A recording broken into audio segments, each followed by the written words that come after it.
اس دنیا میں جرائم اور پاپ کرنے نہیں آئے، اس دنیا میں رشوت لینے نہیں آئے، اس دنیا میں چوری ڈکیتی کرنے نہیں آئے، اس دنیا میں کیوں آئے ہو؟ اللہ اکبر، دنیا میں آنے کا مقصد یہ ہے اس دنیا میں رہ کر اس دنیا کی تیاری کرو۔ کون سی دنیا؟ جس کے بارے میں قرآن کہتا ہے وَالْآخِرَةُ خَيْرٌ وَأَبْقَىٰ، کہ یہ دنیا سے آخرت بہتر ہے۔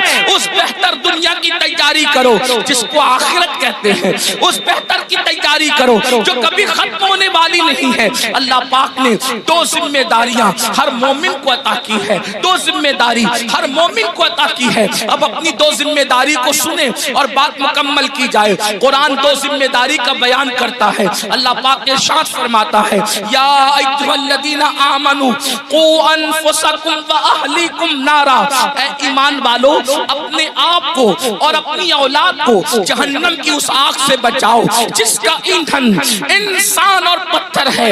اللہ اکبر، اللہ اللہ۔ قرآن کیا کہہ رہا ہے؟ اب میرے بھائیوں کی اور بہنوں کی توجہ چاہتا ہوں۔ قرآن کہتا ہے اے ایمان والو اپنے آپ کو اور اپنی اولاد کو جہنم کی آگ سے بچا لو۔ یہ جہنم کی آگ کیا ہے؟ تو قرآن کہتا ہے وقودها الناس والحجارہ، جس کا ایندھن انسان اور پتھر ہے، یعنی وہ لکڑیوں سے نہیں سلگائی گئی، یعنی وہ کوئلوں سے نہیں سلگائی گئی، بلکہ اللہ اللہ جہنم کی آگ پتھر سے اور انسانوں سے سلگائی جائے گی۔ اللہ کے حبیب غیبدہ نبی صلی اللہ علیہ وآلہ وسلم کا فرمان سنو۔ جہنم کیا ہے؟ جہنم کی آگ کیا ہے؟ جہنم کے دہکتے ہوئے شعلے کیا ہے؟ اللہ اکبر، ایک دن میں تین مرتبہ پیٹ بھر کے کھانے والوں اور اللہ کی نافرمانی کرنے والوں، اپنی راتوں کو بے فکری کے ساتھ گزارنے والوں، اللہ کی نافرمانی کرنے والوں، نرم نرم گدوں پہ لیٹ کر کے قبر کی رات کو بھول جانے والوں، قبر کی رات کو فراموش کر دینے والوں، کبھی سود کا دھندا کر کے، کبھی بیاج کا دھندا کر کے، کبھی اپنے پیٹ کے اندر یتیموں کا مال جہنم کی آگ کی شکل میں بھرنے والوں، ذرا توجہ کرو۔ یہ جہنم کیا ہے جس کا ذکر اللہ کے حبیب غیبدہ نبی مصطفیٰ کریم رؤوف الرحیم صلی اللہ علیہ وآلہ وسلم نے فرمایا۔ دیکھیے ہم تو آقا کا فرمان بیان کر رہے ہیں اور یہ اس نبی کا فرمان ہے جو اپنی طبیعت سے کلام نہیں کرتے، دل کے کانوں سے سننا میرے بھائیوں۔ اپنے آقا مصطفیٰ جان رحمت صادق و مصدوق صلی اللہ علیہ وآلہ وسلم فرماتے ہیں جب اللہ نے حضرت آدم کو پیدا فرمایا، پھر آدم جنت میں پیدا ہوئے، پھر آدم علیہ السلام سے لغزش معصومانہ ہوئی، لغزش پیغمبرانہ ہوئی، اور پھر آدم دنیا میں آئے 200 سال تک یا 300 سال تک روتے رہے، پھر آپ کی دعا قبول ہوئی، پھر آپ کی توبہ قبول ہوئی۔ جب دعا قبول ہوئی، توبہ قبول ہوئی، تو حضرت آدم کے لیے اللہ نے حضرت جبریل سے فرمایا جبریل جاؤ اور جا کر کے جہنم سے آگ لے کر آدم کو لے جا کر کے دے دو تاکہ آدم کھانا بنائے۔ اب یہ دنیا میں پہلی بار کھانا بن رہا ہے۔ اللہ اکبر، کون بنا رہا ہے کھانا؟ حضرت آدم۔ دنیا کی پہلی ڈش بن رہی ہے، دنیا کا پہلا کھانا بن رہا ہے، اور کون بنا رہا ہے؟ آدم علیہ السلام۔ اس کے لیے آگ، ابھی تک دنیا میں آگ نہیں تھی، دنیا میں آگ کا عطا پتہ نہیں تھا، بلکہ اب آگ کی ضرورت پڑی حضرت انسان کو۔ یہاں پر جو ہسٹری کے طالب علم ہے اور تاریخ کے طالب علم ہے ان کی توجہ چاہتا ہوں۔ اللہ اللہ، لوگ یہ کہتے ہیں انسان پہلے بندر تھا اور بندر سے ترقی کرتے کرتے وہ انسان بنا۔ یہ کون لوگ کہتے ہیں؟ وہ لوگ کہتے ہیں جو انسانیت کے ٹھیکیدار بنے ہوئے ہیں۔ کیا کہتے ہیں؟ انسان پہلے بندر تھا اور وہ ترقی کرتے کرتے انسان بنا۔ انسان پہلے ننگا گھومتا تھا، پھر ننگے سے پتے باندھنے لگا، پھر یہ کرنے لگا، پھر وہ کرنے لگا، پہلے جھک کے چلتا تھا بندر کی طرح، پھر یہ ہو گیا، پھر وہ ہو گیا۔ انسانیت کے لیے اس سے بڑی گالی کچھ نہیں ہو سکتی۔ اوروں کے نزدیک نظریہ یہ ہے کہ انسان پہلے بندر تھا، ترقی کرتے کرتے انسان بنا، لیکن ہمارے نزدیک تصور انسان یہ ہے کہ سب سے پہلے اللہ نے جس انسان کو پیدا کیا وہ اتنا خوبصورت تھا کہ اس کے حسن کو دیکھ کر فرشتوں نے اس کے آگے سجدہ کیا ہے۔ نعرہ تکبیر، نعرہ رسالت، مسلک اعلی حضرت حضور فیضان اختر. انسانیت کو گالی دینے والے وہ لوگ جو کہتے ہیں انسان بندر تھا. واللہ پہلا انسان آدم علیہ السلام ہے، اور آدم اتنے خوبصورت تھے کہ حسن آدم کو دیکھ کر ملائکہ رشک کرنے لگے. حضرت بیدم شوارسی کہہ رہے ہیں اب آدمی کچھ اور ہماری نظر میں ہے، اب آدمی کچھ اور ہماری نظر میں ہے، جب سے سنا ہے یار لباس بشر میں ہے. کون کہتے ہیں ہمارا پہلا آدمی تو آدم ہے، بلکہ آدمی آدم ہی سے بنے. حضرت آدم علیہ السلام نور محمدی لے کر آئے، لیکن یہ تفصیل اس پر نہیں عرض کرتا. بات کیا عرض کر رہا تھا؟ پہلا کھانا بن رہا ہے. اللہ نے جبریل علیہ السلام کو حکم دیا جاؤ دنیا میں آگ نہیں ہے آگ لا. پہلی بار دنیا میں آگ آئی. حضرت جبریل گئے، حضرت مالک سے کہا. کون مالک؟ یہ حضرت مالک جہنم کے داروغہ ہیں، یعنی جہنم کا پورا نظام سسٹم اللہ نے ان کو سونپ رکھا ہے. تو حضرت مالک علیہ السلام کے پاس جبریل کہتے ہیں، جبریل علیہ السلام کہتے ہیں مالک حضرت آدم کو آگ کی ضرورت پیش آئی ہے، اس لیے جو ہے مجھے آگ دیجیے. اب ذرا توجہ کرنا، جہنم سے آگ دنیا میں آ رہی ہے.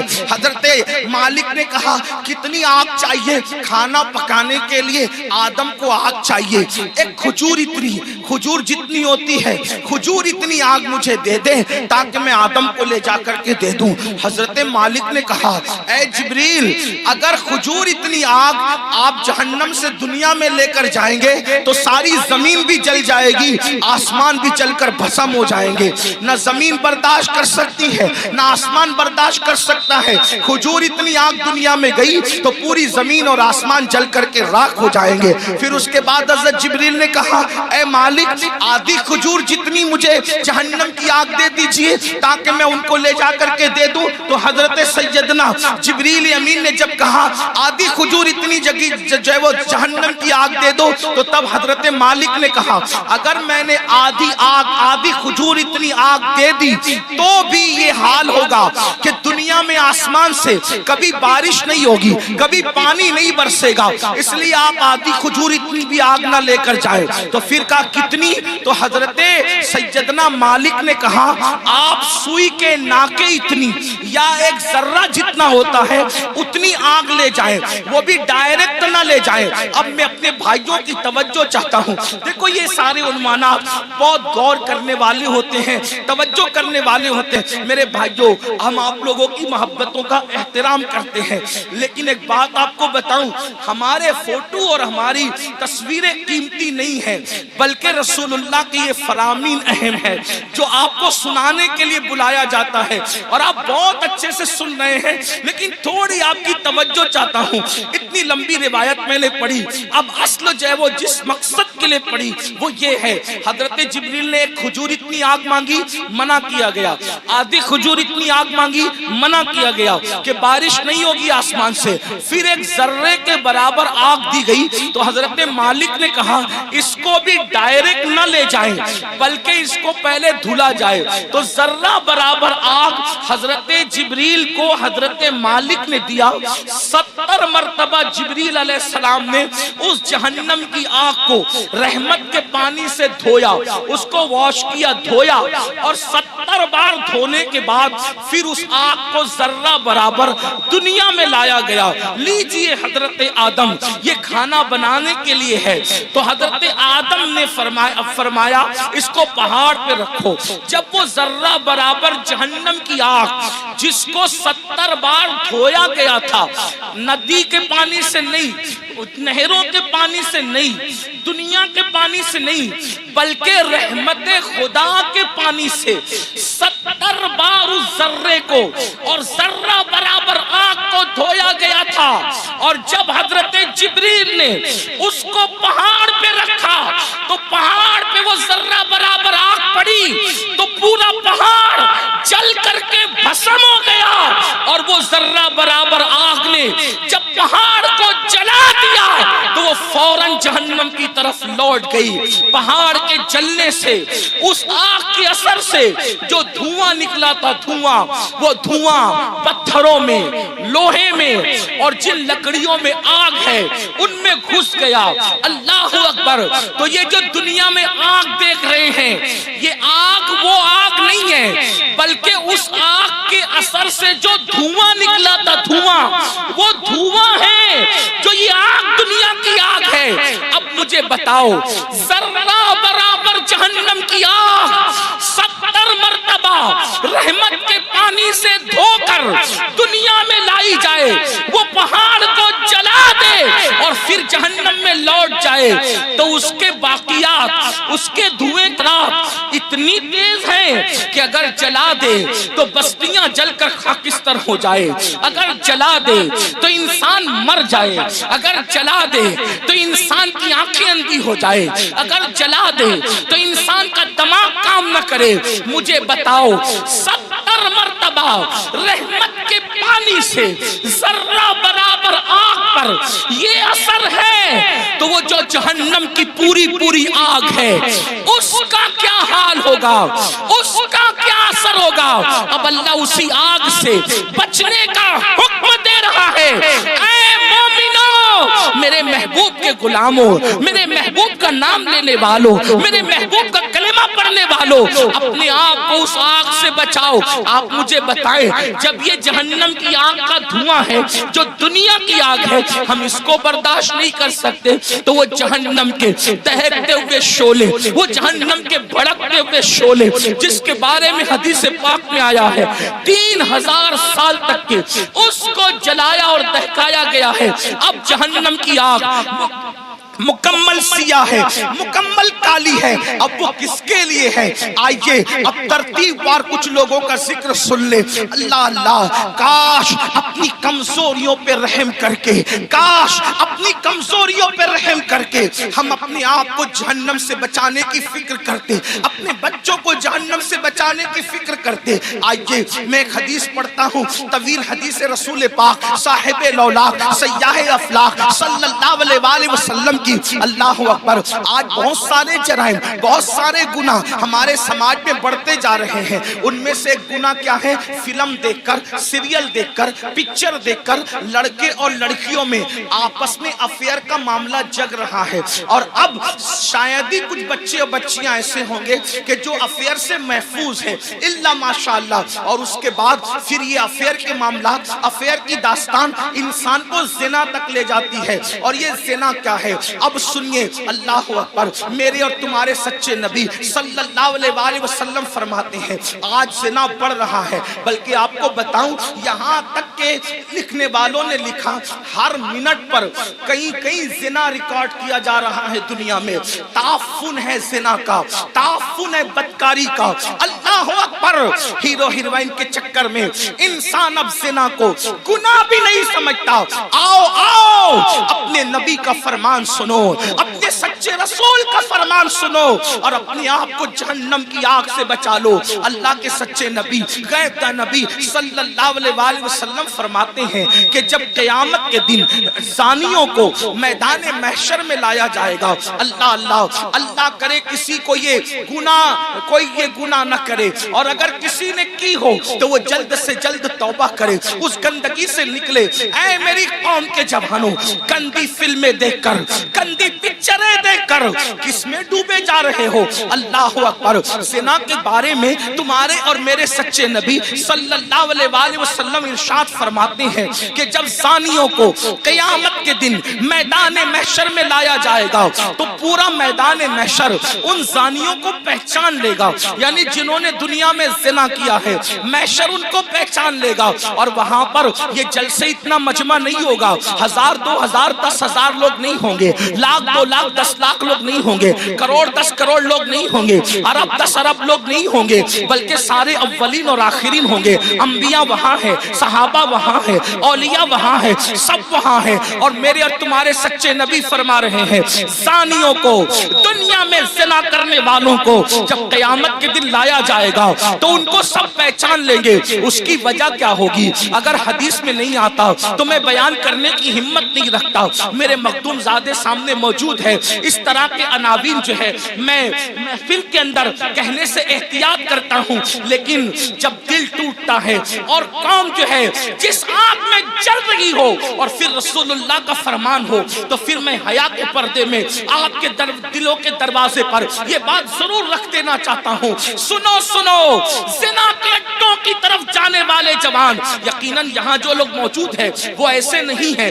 لیکن آپ کو مخاطب کر کے ان تک خدا کے بندوں تک آواز پہنچانا ہے جو اس آواز کے مستحق ہیں, ان بچیوں تک آواز پہنچانا ہے جو اس آواز کی مستحق ہے. سنو, اللہ کے رسول سچے نبی فرماتے ہیں کہ زانیوں کو جب قیامت کے دن لایا جائے گا تو پورا محشر ان کو پہچان لے گا. پہچاننے کی وجہ کیا ہوگی؟ آقا فرماتے ہیں ان کی شرمگاہوں سے اتنی گندی بدبو آئے گی, اتنی خطرناک بدبو آئے گی کہ میدان محشر ان کی بدبو کو دیکھ کر ان کو پہچان لے گا. ذرا اندازہ کرو, زنا کی وجہ سے شرمگاہیں سڑ کر بدبو دار ہو چکی ہوگی اور اس سے بدبو آئے گی, محشر پہچان لے گا, میدان محشر کے لوگ پہچان لیں گے. مجھے بتاؤ جس کے منہ میں بدبو آتی ہے وہ کتنا شرمندہ رہتا ہے دنیا میں. نادان, اگر منہ سے بدبو آئے, آدمی اگر پیاز کھا لے فوراً پان کھاتا ہے, سونپ کھاتا ہے, کوئی چیز کھاتا ہے, منہ فریش کھاتا ہے. کیوں؟ میرے منہ میں بدبو نہیں آنا چاہیے. سن لو, جب آدمی منہ کی بدبو سے دنیا میں اتنا ڈرتا ہے کہ نیند سے اٹھنے کے بعد بغیر برش کیے وہ باہر نہیں نکلتا, دوستوں سے گفتگو نہیں کرتا, اللہ مگر اللہ اکبر, وہ موقع کیسا ہوگا, وہ حالات کیسے ہوں گے. فلم دیکھ کر کے کسی ہیرو کے چکر میں زنا کی طرف جانے والوں, میری قوم کے جوانوں, اللہ اکبر, آقا ارشاد فرماتے ہیں زانیوں کی شرمگاہوں سے سڑی ہوئی بدبو آئے گی تو پورا محشر ان پہ لعنت کرے گا. لعنت, محشر بھی لعنت کرے گا, فرشتے بھی لعنت کریں گے, اللہ بھی لعنت کرے گا, اور اللہ ان سے قیامت کے دن کلام نہیں کرے گا, ان سے اللہ بات نہیں کرے گا. اسی پہ بس نہیں, اب سنو, ابھی آپ نے جہنم کا ذکر سنا, آگے آقا فرماتے ہیں ان کو چہروں پر جہنم کی آگ رکھ کر بھڑکائی جائے گی. ان کے چہروں پر جہنم کی آگ رکھ کر کے زانیوں کے چہرے پہ آگ بھڑکائی جائے گی. کبھی تندور کے اندر کوئی چیز سیکی جاتی ہے تو کیسے الٹ پلٹ کیا جاتا ہے, زانیوں کے چہروں کو جہنم میں الٹ پلٹ کیا جائے گا, ان کے چہروں پہ آگ بھڑکائی جائے گی. اسی پہ بس نہیں, میرے اور تمہارے سچے نبی فرماتے ہیں پھر حضرت مالک یعنی جہنم کے داروغہ جہنم کی آگ کی بنی ہوئی قمیص اس کے بدن پر پہنائیں گے.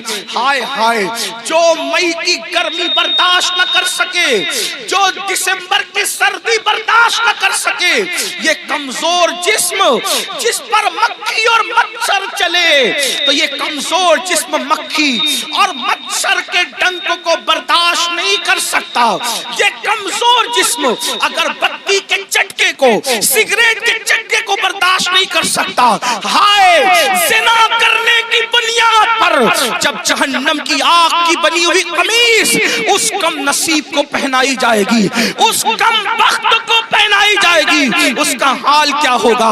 اگر یہ بات کوئی مولوی صاحب کہہ دیتے تو لوگ کہتے مولانا ڈرا رہے ہیں, اگر کوئی لیڈر سیاسی کہہ دیتا تو لوگ کہتے کہ اپنی بات ہو رہی ہے, لیکن واللہ یہ اس رسول نے فرمایا ہے جو زمین پہ بیٹھ کر کے لامکاں کی خبر دیتے ہیں, جو ماں کے شکم میں رہ کر کے لوح محفوظ پر چلنے والے قلم کی آواز کو سن لیا کرتے ہیں. اللہ لرز جاؤ گندی فلمیں دیکھ کر, زنا کو شوق بنانے والوں لرز جاؤ.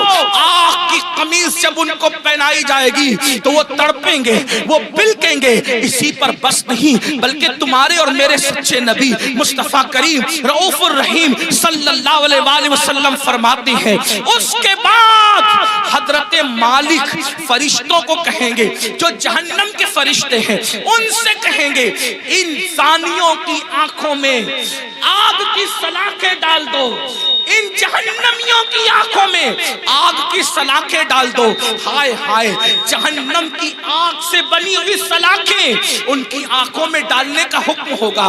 حضرت مالک کہیں گے یہ زانی لوگ حرام دیکھتے تھے اپنی آنکھوں سے، حرام دیکھتے تھے اپنی آنکھوں سے، ان کی آنکھوں میں جہنم کی آگ کی سلاخیں پھیر دو۔ تھوڑا غور تو کرو، اگر یہ بات کسی کتاب میں کسی صرف ایک عام انسان کی لکھی ہوئی ہوتی میں کبھی اتنے اہتمام سے بیان نہ کرتا، لیکن وہ رسول بیان کر رہے ہیں جن کی زبان پر سوائے حق کے کچھ اور جاری نہیں ہوتا۔ میرے امام کہتے ہیں وہ دہن جس کی ہر بات وحی خدا، چشمہ علم و حکمت میں لاکھوں سلام، وہ زبان جس کو سب کن کی کنجی کہے، اس کی نافذ حکومت میں لاکھوں سلام۔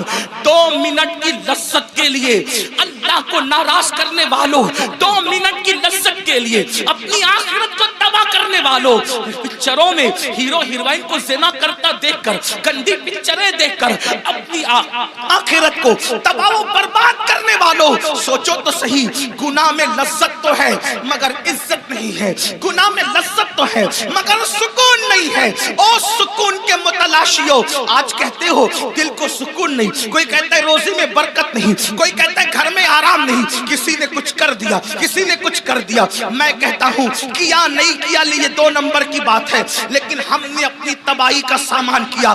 نرم نرم گدوں پہ لیٹ کر جس گھر میں زنا کی فلمیں دیکھی جائے گی اس گھر میں برکت کا نزول کیسے ہو سکتا ہے؟ اللہ اکبر۔ جس گھر میں پکچریں چلے گی ہیرو ہیروئن کو بھاگتا ہوا دکھایا جائے گا، جس گھر کے اندر زنا کی ترغیب دی جائے گی اس گھر میں برکتوں کا نزول کیسے ہوگا؟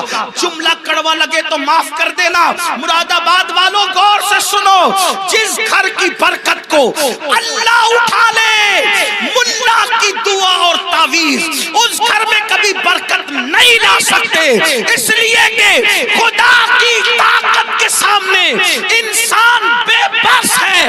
خدا کی شان یہ ہے وہ جو چاہے فیصلہ کرے، وہ جو چاہے فیصلہ کرے، وہ عادل ہے، وہ ظلم نہیں کرتا۔ انسان بے بس ہے، بے بس، لیکن یاد رکھنا اہل وجاہت کی بات نہیں کر رہا ہوں، ان کی شان الگ ہے، مگر یاد رکھنا ہم جیسے انسان تو بے بس ہی ہیں۔ اللہ اکبر۔ میرے آقا علیہ السلام کے پیارے دیوانوں، زنا کر کے گھر کی برکت کو ختم کر کے صرف تعویذات کے سہارے اور اللہ اکبر بزرگوں کی دعاؤں کے سہارے گھر میں برکت کے متلاشی ہو، واللہ اللہ نہ چاہے تو پھر گھر میں کوئی برکت نہیں لا سکتا۔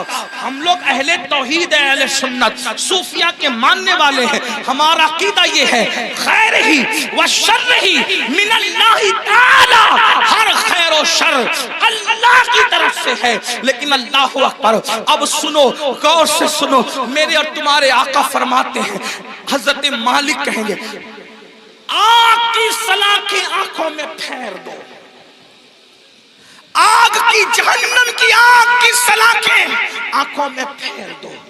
جب آنکھوں میں پھرے گی وہ کمزور آنکھیں، وہ ننھی ننھی آنکھیں جس میں اگر ایک چھوٹا سا تنکا جائے، تنکا تو آدمی برداشت نہیں، پیاس کے ننھے سے ذرات جائے تو برداشت نہیں کرتا، حتیٰ کہ نیم کا ٹھنڈا سرما لگے تو آنسو ٹپ ٹپ نکلتے، نیم کا سرما جو آنکھ برداشت نہ کر سکے، جب زنا کی وجہ سے اور حرام دیکھنے کی وجہ سے ان آنکھوں میں آگ کی سلاخیں ڈالی جائے گی، کیا بنے گا ان آنکھوں کا؟ اور جب فرشتے آگ کی سلاخیں اس آنکھ میں پھیریں گے تب وہ انسان ان فرشتوں سے کہیں گے ہم پہ رحم تو کرو نا، ہم قابل رحم ہیں، ہم پہ رحم کرو، ایک لیے رحم کرو۔ وہ کہیں گے ظالم، تو دنیا میں اللہ کی نافرمانی کرتا تھا، زنا کرتا تھا، حرام دیکھتا تھا اور آج ہم سے کہہ رہا ہے کہ ہم رحم کریں. ہم تو اللہ کے بندے, تو نے نافرمانی کی اللہ کی, ہم نہیں کر سکتے. اللہ کی طرف سے جو حکم ہے ہم وہ ضرور کریں گے. اللہ اکبر. یہ ہے زانیوں کے حوالے سے. یہ تو میں نے اختصار کے ساتھ ایک حدیث پڑھی. میں اپنے جوانوں سے کہتا ہوں آج زنا افیئر کے نام پر بڑھ رہا ہے. میرے بھائیو اس طرف نہ جاؤ, بلکہ نکاح کو اتنا سستا کرو کہ زنا کرنا مشکل ہو جائے. نکاح کو اتنا آسان کرو زنا کرنا مشکل ہو جائے. بڑی معذرت کے ساتھ ظالم معاشرے نے نکاح کو اتنا مشکل کر دیا ہے کہ اب لوگ زنا کو آسان سمجھنے لگے ہیں. نہیں, جس معاشرے میں زنا ہوگا اس معاشرے میں بیماریاں ہوگی. جس معاشرے میں زنا ہوگا اس معاشرے کے اندر بے برکتی ہوگی. جس معاشرے میں زنا ہوگا اس معاشرے میں تباہی ہوگی. جہاں گناہ ہے وہاں فنا ہے. اور ایک بات بھی عرض کر دوں, جو زنا کرتے ہیں اللہ ان کے یہاں عیبی اولاد پیدا کر, عیبی اولاد ان کے گھروں میں. اب کسی گھر میں عیبی اولاد دیکھنا تو قیاس مت لگا لینا کہ اس نے زنا ہی کیا ہوگا, ایسا نہیں. کچھ لوگوں کو بطور سزا عیبی اولاد دی جاتی ہے اور کچھ لوگوں کو بطور امتحان عیبی اولاد دی جاتی ہے. کسی کا امتحان بھی ہو سکتا ہے, جیسے حضرت ایوب علیہ السلام کا امتحان ہوا, اللہ والوں کا امتحان ہوا. تو میرے بھائیو زنا کی طرف نہ جاؤ اور نکاح کرو, اور نکاح جلدی کرو. اپنے جوانوں سے کہتا ہوں اگر گھر والے نکاح کرنے میں تاخیر کرے تو نوجوانوں کو یہ گھر میں عرضی رکھنے کا حق ہے کہ میری شادی کر دو, لیکن حرام کی طرف نہ جاؤ. اور آخری میں بات سمیٹتے ہوئے عرض کروں, اگر ایسا نہیں کیا تو زنا وہ بدترین فعل ہے میرے بھائی.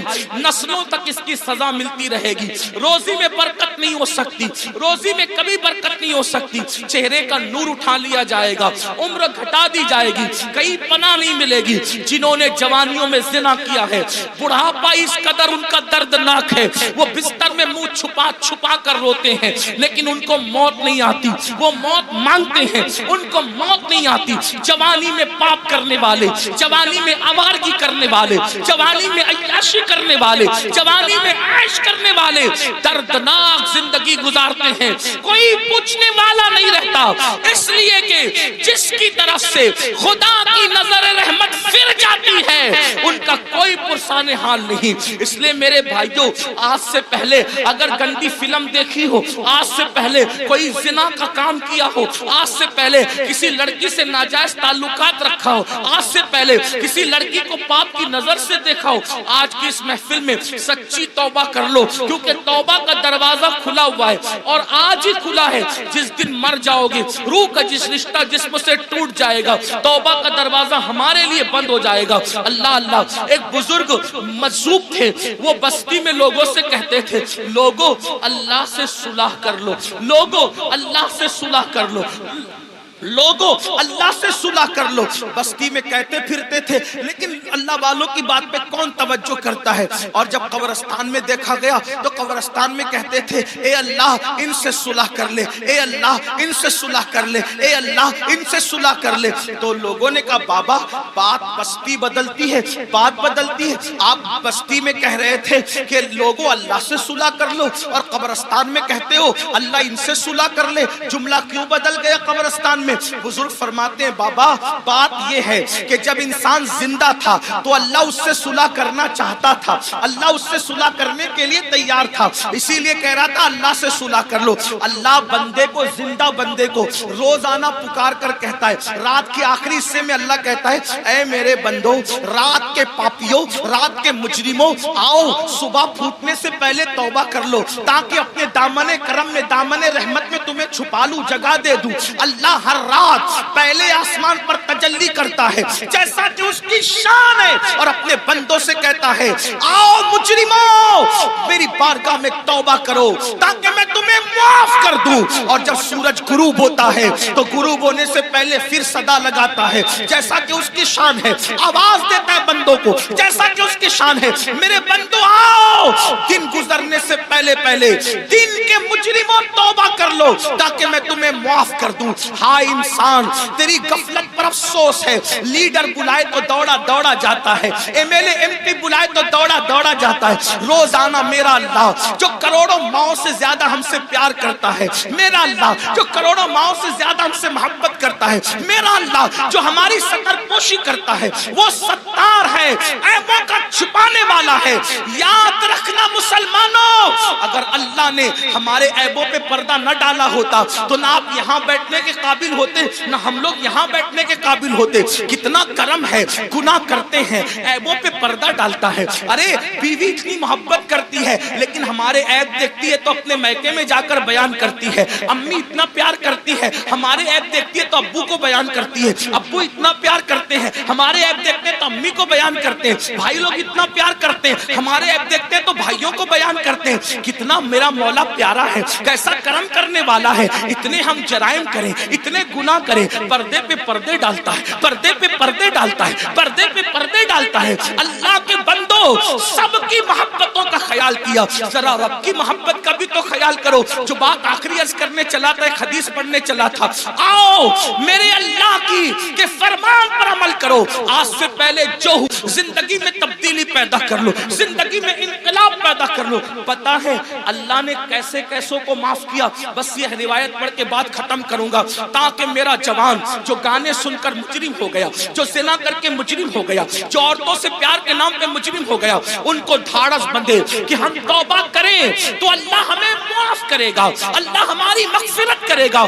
دل کے کانوں سے سننا. اور میری بہنیں بھی اگر موجود ہیں، آج کل لڑکیوں میں بھی سیریل دیکھ کر کے ایک عجیب سا بھوت سوار ہے، افیئر کا، دوستی کا، ناجائز تعلقات کا. نہیں، ہمارے یہاں شادی سے پہلے کوئی دوستی نہیں ہے، لڑکا لڑکی کی کوئی دوستی نہیں ہے. علامہ ابن الجوزی لکھتے ہیں، میرے آقا نے فرمایا اگر مریم جیسی عورت ہو پاک دامن اور داؤد جیسا پاک دامن مرد ہو اور دونوں تنہائی چاہیں تو میں دونوں کو تنہائی کی اجازت نہیں دے سکتا. یہ اللہ کے رسول کا فرمان ہے. اور آج اسکول کے لڑکوں سے دوستی، کالج کے لڑکوں سے دوستی، یونیورسٹی کے لڑکوں سے دوستی، اور پھر ماں باپ کہتے ہیں ارے یہ مولوی لوگ تو پرانے خیال کے ہیں، آج تو نیا دور ہے.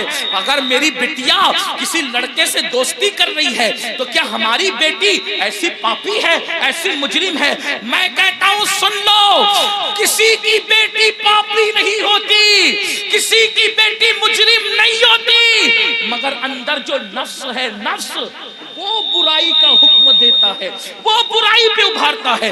بیٹیاں کسی کے ساتھ نہ بھاگتی اگر گھروں کے اندر پردے کا نظام ہوتا، اگر گھروں میں تقدس کا نظام ہوتا، اگر گھروں میں پارسائی کا نظام ہوتا.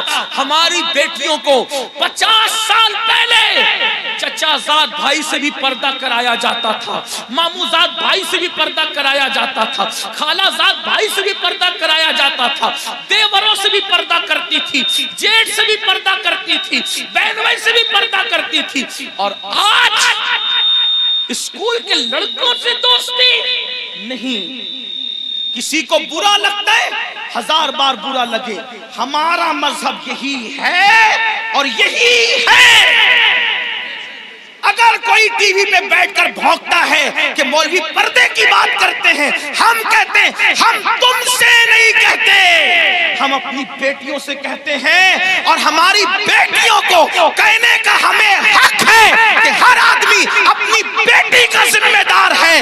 بیٹی صرف اس کے باپ کی بیٹی نہیں، بیٹی تو پوری ملت کی بیٹی ہوتی ہے، بیٹی تو پوری قوم کی بیٹی ہوتی ہے. میرے نبی نے حاتم طائی کی بیٹی کو جب بغیر دوپٹے کے دیکھا تو اپنی مزمل و مدثر والی چادر اس کے سر پہ ڈال کر دنیا کو پیغام دیا، بیٹی کسی کی بھی ہو، بیٹی تو بیٹی ہوا کرتی.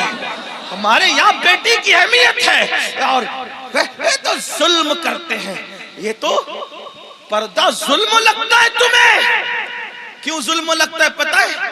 میں گالی گلوچ کا عادی نہیں، لیکن ایک بات آپ کو بتا، پردہ ان کو ظلم کیوں لگتا ہے؟ کتے چاہتے ہیں کہ بکری باہر نکلے، کتے چاہتے ہیں کہ بکری باہر نکلے. کیوں کتے صاحبو؟ بکری سے تمہیں اس کی آزادی کا پیار.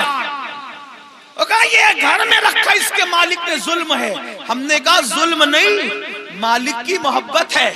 وہ جانتا ہے کہ آوارہ کتے باہر بیٹھے ہوئے ہیں، اگر بکری کو باہر بھیجوں گا تو نوچ نوچ کر کھا جائیں گے. اس نے محبت سے گھر میں رکھا ہے تاکہ آوارہ کتوں کی نظر نہ پڑے. تو ایک مالک کے نزدیک بکری کی جتنی عزت ہے اس سے کروڑوں درجہ زیادہ ہمارے یہاں بیٹی کی عزت. توجہ آپ کی.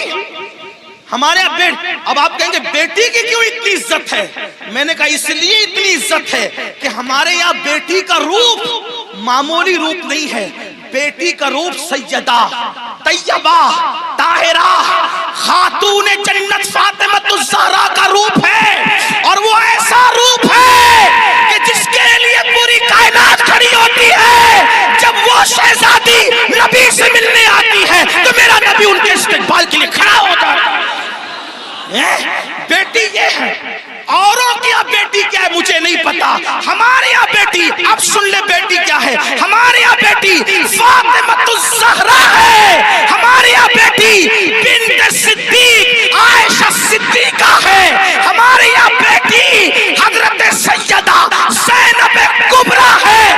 جب بیٹے کٹ جاتے ہیں تو بیٹی ہی ہے جو پورے قافلے کو کربلا سے بچا بچا کر کے مدینہ منورہ تک لاتی ہے. نعرہ تکبیر. اس لیے بیٹی کی عزت ہمارے یہاں، بیٹی کی عزت اس لیے ہمارے یہاں بیٹی برتن جھاڑو کرنے والی کا نام نہیں. ہمارے یہاں بیٹی کپڑے دھلنے والی کا نام نہیں. ہمارے یہاں بیٹی وہاں کھڑے رہ کر خطبہ دینے والی کا نام ہے. جہاں مرد کٹ جائے تو پھر بیٹی بولتی اور اس شان سے بولتی ہے کہ لگتا نہیں کہ بیٹی بول رہی ہے. ایسا لگتا ہے جیسے بیٹی کا بابا بول رہا ہے. اور ہوا دربار کوفہ اور دمشق میں جب علی مرتضیٰ کی باب مدینۃ العلم کی شہزادی زینب نے خطبہ دیا تو دیواریں دہل گئی اور لوگ کہنے لگے علی کہاں سے آ گئے. تو لوگوں نے کہا علی نہیں ہے، علی کی شہزادی بول رہی ہے. یہ ہمارے یہاں بیٹیاں، بیٹیوں کا مقام اس لیے ہم بیٹیوں کو بہت عزت سے رکھتے ہیں. بہت عزت. ہمارے یہاں بیٹی جنت ہے، جنت. ہمارے یہاں بیٹی پیٹ میں ٹکڑے کر کے گٹر میں بہانے والی چیز نہیں ہے. بیٹی بیٹی چومنے والی. جو نبی کا غلام ہے وہ بیٹی کو کیسے ٹکڑے کر سکتا ہے؟ بلکہ ٹکڑے، توجہ کرنا جملے پہ، بیٹی کو نبی کا غلام ٹکڑے نہیں کرتا بلکہ اپنے جگر کا ٹکڑا قرار دیتا ہے.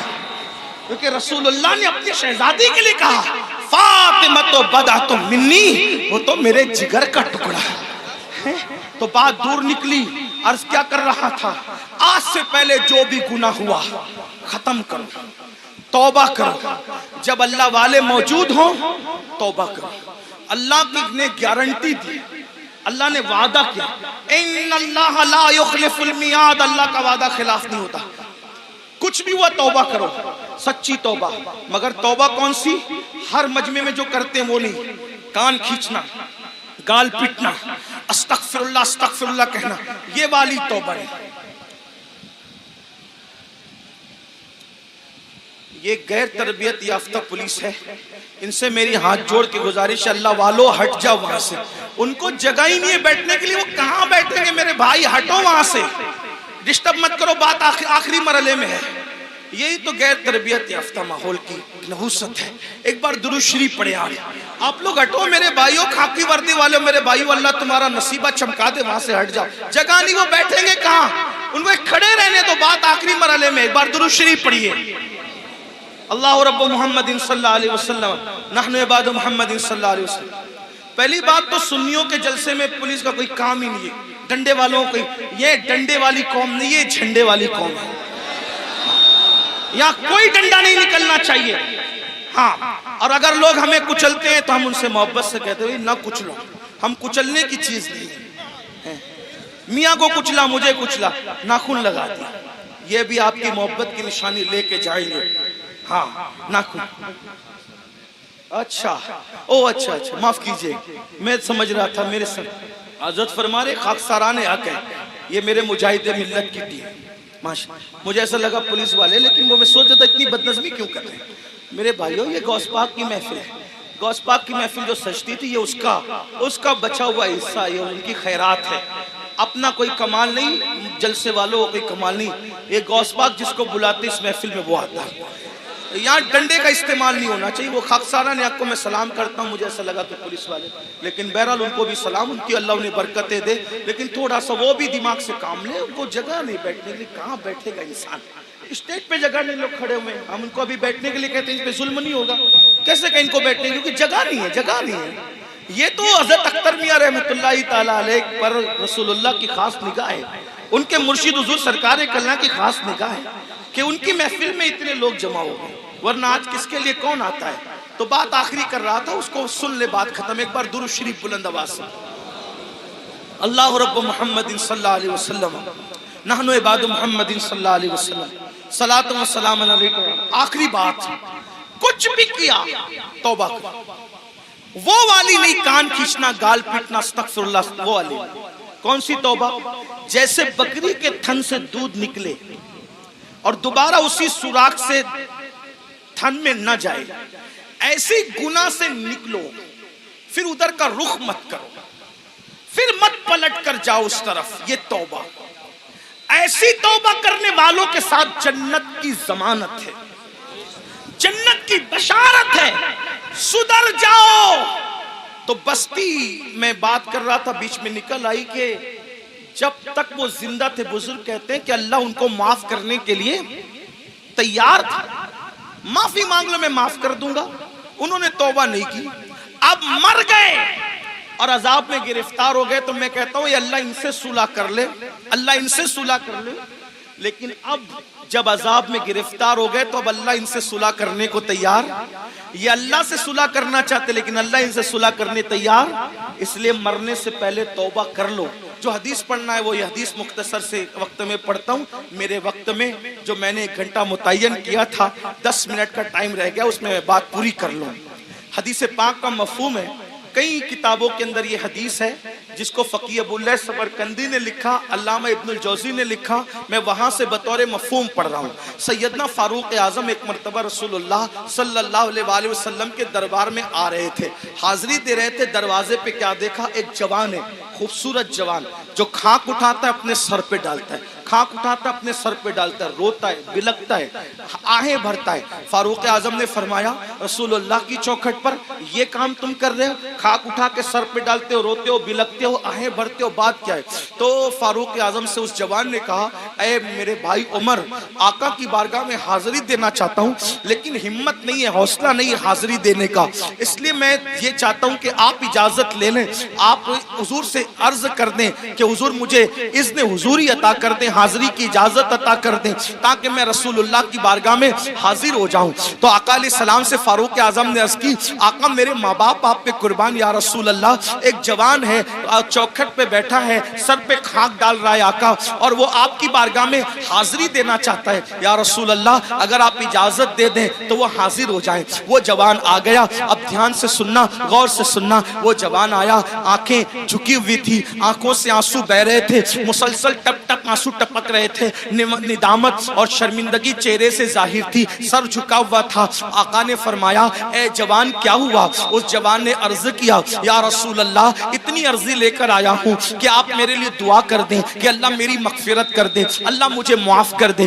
اللہ میری بخشش فرما دے۔ آقا نے فرمایا کیا ہوا؟ عرض کی آقا مجھ سے بہت بڑا جرم ہو گیا ہے، مجھ سے بہت بڑا گناہ ہو گیا ہے، میں بہت بڑا پاپی ہوں آقا میرے لیے دعا فرما دے۔ میرے کریم آقا نے فرمایا کیا گناہ ہوا یہ تو بتاؤ۔ اس نے عرض کی آقا شرم آتی ہے بتاتے ہوئے، ایسا گناہ ہو گیا ہے اب اس کا ذکر کرتے ہوئے شرم آتی ہے، بہت بڑا گناہ آقا۔ کریم آقا نے فرمایا کیا تیرا گناہ زمین کی وسعتوں سے بڑا ہے؟ عرض کی ہاں آقا میرا میرا گناہ زمین کی وسعتوں سے بڑا ہے. پھر فرمایا کیا تیرا گناہ آسمانوں سے بھی بڑا ہے؟ عرض کی ہاں آقا میرا گناہ آسمانوں سے بھی بڑا ہے. کیا تیرا گناہ سمندر کی جھاگ سے بڑا ہے؟ ہاں آقا میرا گناہ سمندر کی جھاگ سے بڑا ہے. میرے کریم آقا نے پھر اس کو ذہن دیا. اب آقا توجہ کریں, آقا کیسے کریم ہے. آقا فرماتے ہیں کیا تیرا گناہ اللہ کی رحمت سے بھی بڑا ہے؟ تیرا گناہ اللہ کی رحمت سے بڑا ہے. اس نے سر جھکایا, خوب رویا اور روتے ہوئے کہا نہیں آقا میرا گناہ اللہ کی رحمت سے بڑا کبھی نہیں ہو سکتا, اللہ کی رحمت بہت بڑی ہے. اس وقت میرے کریم آقا نے فرمایا بتا کیا ہوا. اب وہ جوان کہتا ہے میں پھر معذرت چاہتے ہوئے حیا کے پردے میں تھوڑا سا کھل کر کے تاکہ سب کو بات سمجھ میں آئے. اس جوان نے کہا آقا بات اتنی ہے کہ میرے نفس نے مجھ پر غلبہ کیا اور میں جو ہے نفس کا غلام بن کر میں نے یہ کرتا تھا کہ میں جب بھی کوئی مر جاتا انتقال کر جاتا تو میں لوگوں کے کفن چراتا تھا, میں لوگوں کے کفن چوری کرتا تھا. اس زمانے میں کپڑا ہاتھ سے بنا جاتا تھا, کپڑوں کا قلت تھی تو لوگ کفن بھی چراتے تھے. آج شاید یہ گناہ دنیا میں نہیں ہوگا کفن چوری کا, کیونکہ کپڑا اتنا سستا ہو گیا, اتنی وافر مقدار میں ہو گیا کہ لوگ کوئی کفن وفن نہیں چراتے ہوں گے. آج یہ گناہ دنیا میں شاید نہیں ہوگا انشاءاللہ.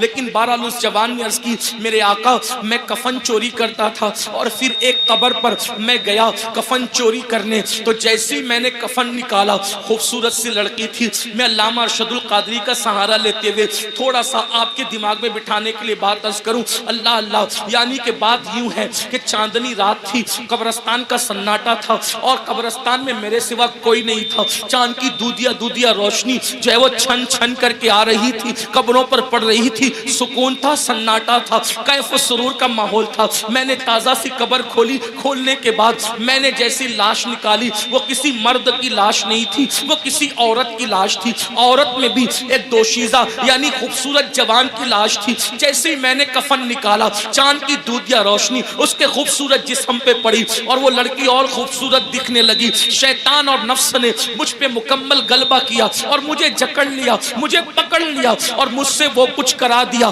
اب میں بیان نہیں کر سکتا. یعنی کیا کرایا, اس نے مردہ لڑکی کے ساتھ قبرستان کے اندر زنا کیا. اس جوان نے مردہ لڑکی کے ساتھ قبرستان میں زنا کیا اور اس کے بعد جب وہ کہتا ہے آقا جب میں بدکاری کر چکا تو میں نے دیکھا وہ لڑکی کھڑی ہو گئی اور کھڑی ہو کر کہتی ہے بدبخت تو نے مجھے ناپاک کر دیا, ان مردوں کے درمیان کیا منہ لے کر میں رہوں گی, کیا منہ لے کر رہوں گی. تو نے مجھے ناپاک کیا, تو نے مجھے ناپاک کیا. خدا تجھے کبھی معاف نہ کرے, خدا تجھے کبھی معاف نہ کرے, خدا تجھے کبھی معاف نہ کرے. میں بھاگا, کفن اور لڑکی کو چھوڑ کے بھاگا.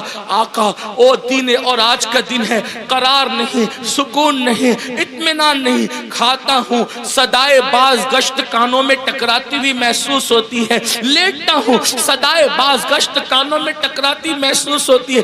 آقا پریشان ہوں, کہیں قرار نہیں, کہیں سکون نہیں.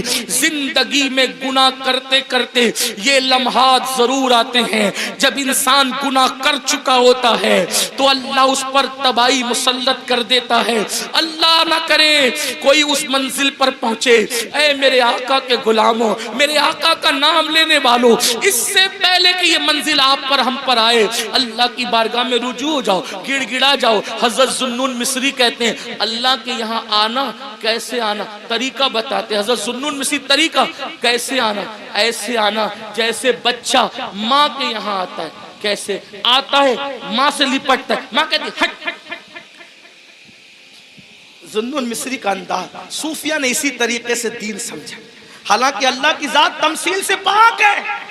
کہتی ہے اللہ کے یہاں ہو ایسے ہو جیسے بچہ ماں کے. ماں کیا پیار کر سکتی ہے, وہ تو 70 ماؤں سے زیادہ, کروڑوں ماؤں سے زیادہ وہ پیار کرتا ہے. کہتے ہیں ذوالنون بچہ ماں کے پاس آتا ہے, ماں کہتی ہے ہٹ, پھر وہ آ کے لپٹتا ہے. ماں کہتی ہے ہٹنا, پھر وہ آ کے لپٹتا ہے. ارے چھوڑ, پھر لپٹ. جب لپٹتا ہے ماں کی ممتا اس کو سینے سے لگا ہی لیتی ہے. بلا تمثیل اللہ کے بندو, ماں کا پیار کوئی حیثیت نہیں رکھتا. میرا اللہ اتنا پیار کرتا. وہ جوان کہتا ہے سکون نہیں آقا, قرار نہیں آقا. میرے کریم آقا کہتے ہیں کہ جو جتنا علم والا ہوگا وہ اتنا اللہ سے ڈرے گا, جو اللہ کا جتنا قریبی ہوگا اتنا اللہ سے ڈرے گا. جیسے اس نے کہا میں نے زنا کیا مردے کے ساتھ, ایسے حضور علیہ السلام نے کہا جلدی باہر نکل ہے جوان, جلدی نکل, مجھے ڈر لگتا ہے تیری وجہ سے آگ نہ برس. کچھ لوگ یہ روایت پڑھتے ہوئے کہتے ہیں حضور نے بھگا دیا. نہیں, حضور نے اس کو نفرت کی وجہ سے نہیں بھگایا, حضور نے اللہ کی خشیت کی وجہ سے اس کو کہا جلدی نکل. ورنہ وہاں تو شان یہ چور حاکم سے چھپا کرتے ہیں یا اس کے خلاف, تیرے دامن میں چھپے چور انوکھا تیرا. وسعتیں دی ہے خدا نے دامن محبوب کو, جرم کھلتے جائیں گے اور وہ چھپاتے جائیں گے. آپ روتے جائیں گے ہم کو ہنساتے جائیں گے. آقا نے کہا جلدی نکل جوان, آگ نہ برس پڑے, جلدی نکل. وہ جوان نکل گیا. اب اس کا رونا, آہیں بھرنا, گڑ گڑانا اور بڑھ گیا. آنکھ سر پہ خاک ڈال. 1 دن 2 دن 3 دن کہتے 40 دن بیت گئے. ایک دن اس نے کہا اللہ اگر میرا گناہ واقعی اتنا بڑا ہے کہ تیرے یہاں معافی نہیں ہے نہ اس کی نہیں ہے, تو مجھے ایسا عذاب دے, نہ مجھ سے پہلے کسی کو نہ میرے بعد کسی کو, دے ایسا عذاب. اور اگر تیرے یہاں معافی ہے اور میرا گناہ تیری رحمت سے بڑا نہیں ہے, اور ہرگز نہیں ہے, تیری رحمت بڑی ہے, سبقت رحمتی علی غضبی, تو تیرے محبوب کو بتا دے کہ تو نے مجھے معاف کر دیا. بس اتنا کہنا تھا کہ بلبل سدرہ جبریل امین آئے اور آقا کو سلام پیش کیا. عرض کی آقا کیا حال ہے اس زانی کا؟ آقا نے کہا دیکھو جبریل کیا کیا اس نے. تو جبریل کہتے ہیں مبارک ہو آقا, آپ کے صدقے میں اللہ نے اس کو بخش دیا, اس کفن چور کو معاف کر دیا, اس نے توبہ کری, آپ کے صدقے میں بخش دیا. آقا نے کہا اس کی معافی ہو گئی. کہا حضور صرف اس کی معافی نہیں ہوئی بلکہ اللہ نے فرمایا محبوب کی امت سے پیار اتنا ہے کہ محبوب کو جا کے بتا دو اگر اس کفن چور سے بھی بڑھ کر کوئی گناہ کرے گا اور سچی توبہ کرے گا, اللہ کا وعدہ ہے اللہ اس کو بھی معاف کر دے گا. اے میری قوم کے جوانوں, اس مجمع میں ایسا کوئی کفن چور والا معاملہ نہیں ہے. جب اللہ اس کو معاف کر سکتا ہے ہمیں بھی کرے. یہ سادات علماء نائبین رسول آل رسول اور پھر صاحب مزار ہے, کیا سچی توبہ کر نہیں سکتے ہم لوگ؟ بولو نہیں کر سکتے؟ کر سکتے ہیں نا. پھر سچی توبہ کر کے جاؤ. آج کے بعد گانے, غزلیں, فلمیں, گندی پکچر اور خاص طور پر نامحرم عورتوں کو دیکھنا ٹکنا, اس سے بچیں گے. اور زنا سے تو بار بار بچنے کی دعا کریں گے. اللہ مجھے ہماری نسلوں کو گناہوں سے بچنے کی توفیق عطا فرمائے, اور اللہ ہمیں جہنم سے بچائے. اے اللہ اس مجمع میں ہم جہنم کی آگ سے تیری پناہ مانگتے ہیں اور جنت کا سوال کرتے ہیں تیرے محبوب کے پڑوس میں. گفتگو کے درمیان کوئی غلطی ہو تو اللہ معاف کرے. استغفر اللہ. آئیے سب توبہ کر لیں. استغفر اللہ. توبہ کی نیت سے پڑھ رہے ہیں کہ نہیں؟ استغفر اللہ, استغفر اللہ, استغفر اللہ. ربی من کل ذنب واتوب الیہ, لا الہ الا اللہ محمد الرسول اللہ.